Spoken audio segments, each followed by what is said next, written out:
Hi, everyone. Thank you again for being here with us. And it's really my pleasure to introduce to you all Vitalik Buterin. Thank you, Vitalik, for joining us here for this fireside chat. Thank you, Brian. It's great to be here. Yeah.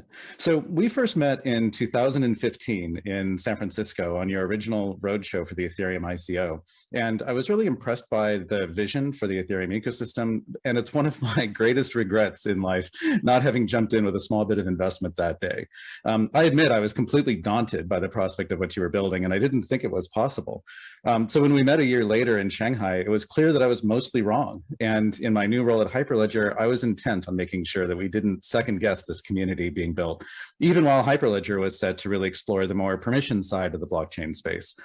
These days, I like to think that while we're more full spectrum at Hyperledger with Hyperledger Besu and other efforts that bridge these two worlds, so what we're here to do is talk about the future of Ethereum and how it relates to this thing called the enterprise. But I want to start on these early days.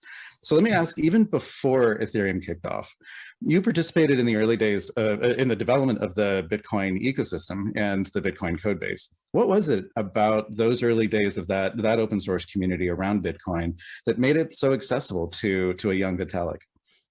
And I think one of the fascinating things about the Bitcoin community early on is just how it managed to attract and bring together like many very different kinds of people, right? Because like crypto as a whole is itself a very multidisciplinary thing, right? You have the cryptography, you have the math, you have the economics, you have the monetary theory, you have the social and political implications, you have businesses trying to do things with it. And there are definitely many different people, like even back in the community in 2011, that just came at it from all of these different perspectives. Right. And, sometimes the perspectives are very different. And, there is even some healthy and vigorous debate on the Bitcoin forums back in 2011. This was, back before they were even called Bitcoin Talk. And, I was interested in a lot of things at the time. Like I've always been interested in math. I've been interested in cryptography. I was interested in economics as well. Also, interested in, I guess, the bigger questions of life and human civilization. So the Bitcoin community definitely had kind of some of all of that. And it was just a great forum to just talk with other people that had all of these different and interesting ideas. And then also there was this just vibrant community of people that was just willing to come in and help and build whatever needed to be built, right? Like we needed to build a Bitcoin client, and there was this community of core developers that was working on and improving the client. We needed to build Bitcoin wallets. People came in and just made wallets, and you needed a way for people to see what's going on in the blockchain. People just came in and built block explorers. So there was this great kind of community collaborative feeling there at the time, which I definitely really like, and that's definitely one of the things that I definitely really value and kind of care about really trying to support in Ethereum as well. Yeah. Well, sometimes when we in the open source community talk about the community and about how things work, we can sometimes I'm guilty of making it sound like spontaneous combustion. Like these things just happened and we didn't know why or how.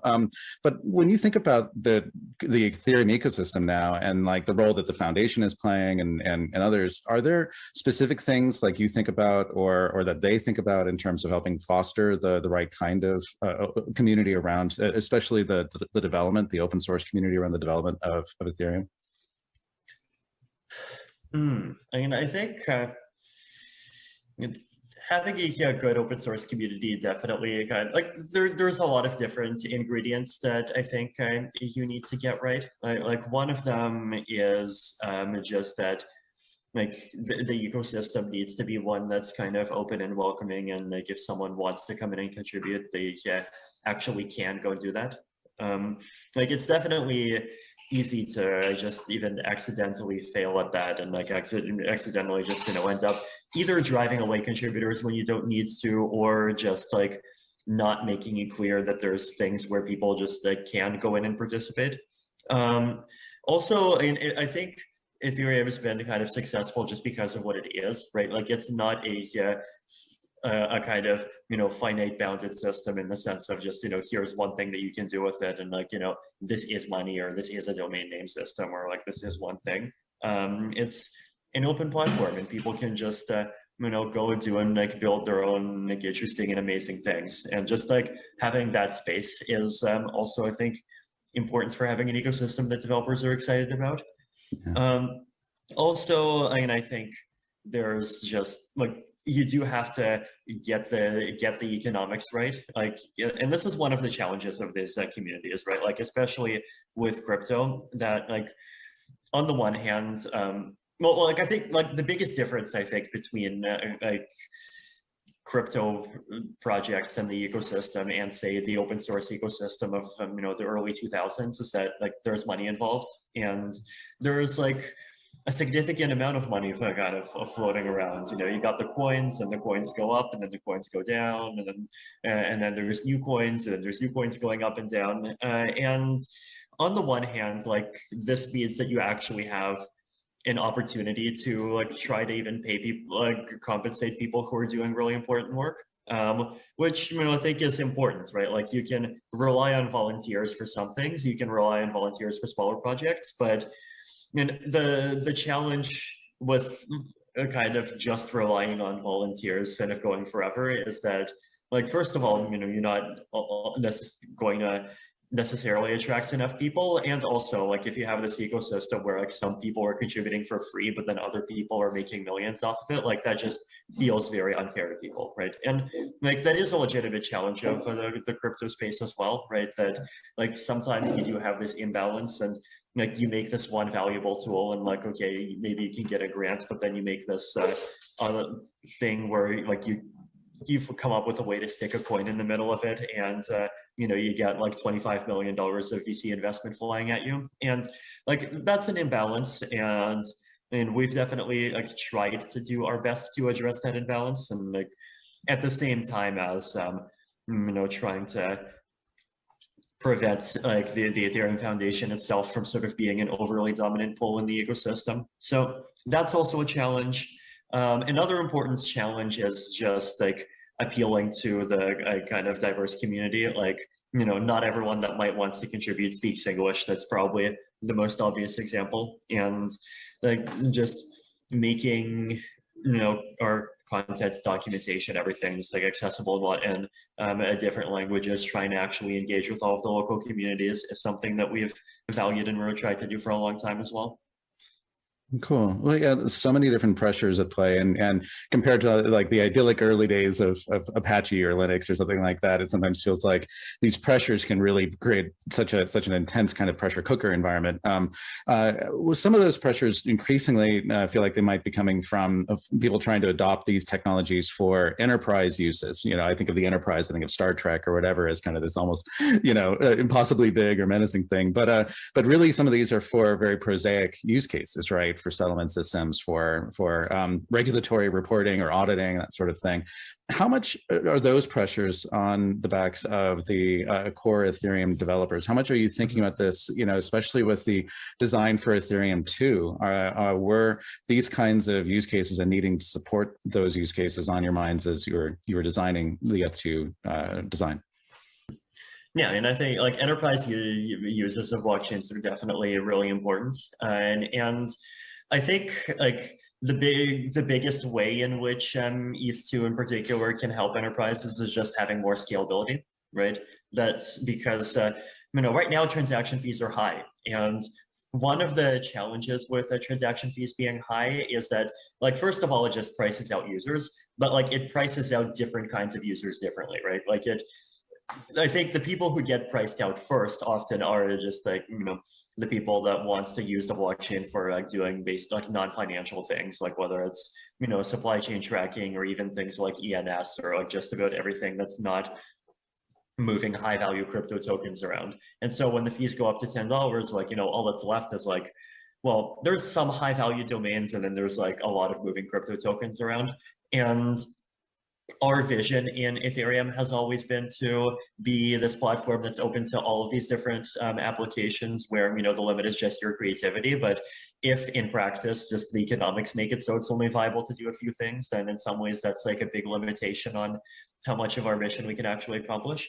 So, you know, the dream of scalability, right, is, you know, we have rollups, and rollups already exist for some applications, and now general purpose rollups are coming very soon, right? Like Arbitrum recently released their thing on mainnet, and then Optimism has a kind of limited rollout on mainnet that they've been slowly expanding over time. ZK Sync has been making great progress. Right. And at the same time, we've been working on sharding, which kind of improves the base layer itself, so that at the base layer, you have something like 100 times more scalability, right? So sharding times 100, rollups times 100, the two multiply times 10,000. And like the hope is that you can simultaneously like make the platform able to handle more users and like reduce transaction fees, right? And so you know, it's like supply and demand, right? You have more supply, and so, you know, you don't have like all of these users kind of bidding against each other so hard. So if transaction fees can go down, then you know, we're hoping by a factor of 100, but we'll see. And then that like opens the door for all of these other applications again. And like there are a lot of people, you know, even in enterprise, that even wants to use the public chain, right? Like there's, you know, like EY and like the Nightfall, I think it was. There's like the Baseline protocol. There's all of these amazing groups trying to like do public chain based enterprise things. And again, I definitely believe in kind of the public chain, I guess, because like I don't even like want to see a future where, you know, like enterprise and kind of, you know, the people have to be these kind of two different poles that are like, you know, are either different universes or kind of viewed as opposing each other. Like, you know, we should have an ecosystem where, you know, the enterprises and everyone, they can just all live together, and you know, the ecosystems can kind of plug into each other and benefit each other much more. But the challenge is that, you know, if you want anyone to be building on the public chain, then, you know, the transaction fees have to go down, and then also privacy issues have to be solved. And that's like the other benefit, right? Like you have all of these like very diverse different groups like just building and working on this technology, and like everyone can just use each other's stuff ideally, right? So I'm optimistic about that future. Good. And you mean it isn't as easy as just increasing the block size by 10x? No. Elon said it was, so I thought that was the case. And obviously, one of the big changes coming up in Ethereum too is the move from proof of work to proof of stake, which you know, a lot of people are concerned about the energy consumption of mainnet of cryptocurrencies in general. You know, how much was the environmental concerns on your mind as you were designing 2.0? Is the move largely driven by that, or were there other motivations?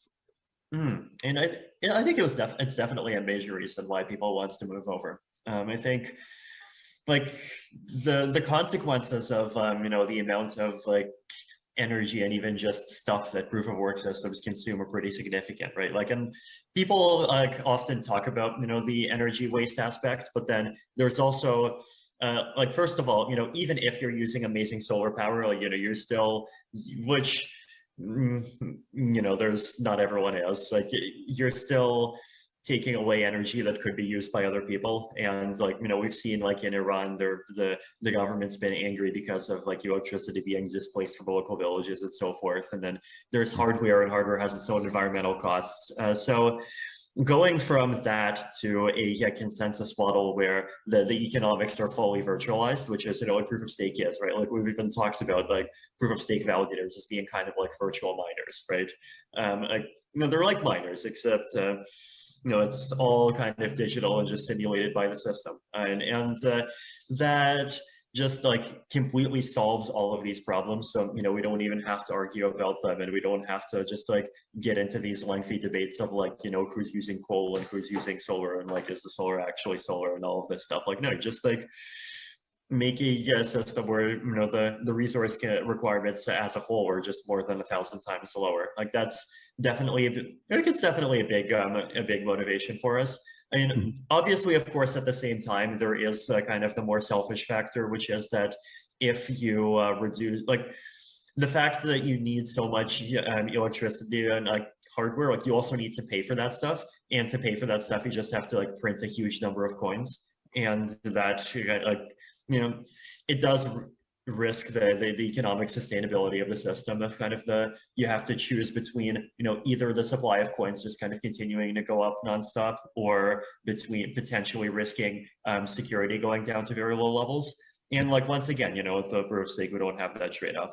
So I think, you know, it's good for the Ethereum community, good for the users, good for the world. It's always great when things line up that way. Yeah, that's great. And just as a wrap-up question, what is the one technology you think in the Ethereum ecosystem as a whole that you're most excited about when you think about the needs of enterprises, or the needs of getting this kind of infrastructure adopted by the mainstream of society? What kind of infrastructure? I think like some of the higher level stuff that I'm most concerned about. So I think like we've talked about privacy, and I've talked about it a lot previously as well, and it's definitely important, right? Like, you know, you don't want Twitter for your bank account, right? And like the nice thing about like combining blockchains and cryptography is that you have a lot of room to just like make all of these like different compromises between you know, privacy and what your other goals are. You can kind of much more freely define like what it is you're actually getting. And at the same time, you know, the blockchain has this verifiability and auditability. So, you know, if you like need if you need like, well, whether for an audit or investigation or something, like prove that, you know, here's things that happened before, and like, look, I did everything the way I was supposed to be doing, like you can, and you can just kind of selectively reveal whatever information you want, right? Like, so there's a great future for like improving privacy. Security, I think, is also important, right? Like I still remember and frequently link back to the Bitcoin Magazine article I wrote in 2013. This was like Bitcoin wallet security. And there were these kind of nightmare stories of, you know, a guy has $500,000 of Bitcoin, and then he wakes up and then he doesn't have $500,000 of Bitcoin. What happened? I don't think we know yet.